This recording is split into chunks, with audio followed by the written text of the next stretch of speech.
Hello guys, എല്ലാവർക്കും എൻ്റെ പുതിയ വീഡിയോയിലേക്ക് സ്വാഗതം. അപ്പോൾ എല്ലാവർക്കും അറിയാം, ഇപ്പോൾ നിയമസഭയിൽ ബുക്ക് ഫെസ്റ്റ് നടക്കുവാണ്. അപ്പോൾ ഞാനും എൻ്റെ കോളേജിൽ നിന്ന് ബുക്ക് ഫെസ്റ്റിന് കാണാൻ വേണ്ടിയിട്ട് പോയായിരുന്നു. അപ്പോൾ നല്ലൊരു എക്സ്പീരിയൻസ് ആണ്. കഴിഞ്ഞ 2 വർഷവും ഇതേപോലെ ബുക്ക് ഫെസ്റ്റിന് പോയിട്ടുണ്ടായിരുന്നു. ബുക്ക് എപ്പോഴും എനിക്ക് ഭയങ്കര ഫേവറേറ്റാണ്. അതുകൊണ്ട് ബുക്ക് ഫെസ്റ്റുകളും സമയം കിട്ടുമ്പോഴൊക്കെ ഞാൻ പോവാറുണ്ട്.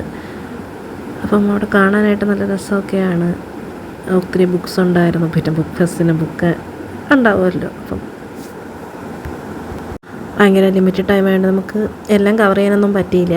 എന്നാലും മാക്സിമം അവിടെയുള്ള കാര്യങ്ങളെല്ലാം കാണുകയും ഫോട്ടോസൊക്കെ പകർത്താൻ നോക്കുകയും ചെയ്തിട്ടുണ്ട്. എന്നിട്ട് ഞാനും കുറച്ച് ബുക്സൊക്കെ വാങ്ങിച്ചു. അവിടുത്തെ ഒരു അറ്റ്മോസ്ഫിയറൊക്കെ നല്ല രസമുണ്ട്. പിന്നെ രാത്രി ലൈറ്റും കാര്യങ്ങളും ഒക്കെ ഉണ്ടായിരുന്നു. നല്ല രസമുണ്ടായിരുന്നു കാണാൻ. പിന്നെ ഞാനും കുറച്ച് ബുക്സ് മേടിച്ചു. And that's how book fest went. പിന്നെ ഞാനൊരു ഐസ്ക്രീം കഴിച്ചു. അപ്പോൾ അത്രയൊക്കെ ഉള്ളൂ. Thanks for watching. ഇനി വേറൊരു വീഡിയോയിൽ കാണാം.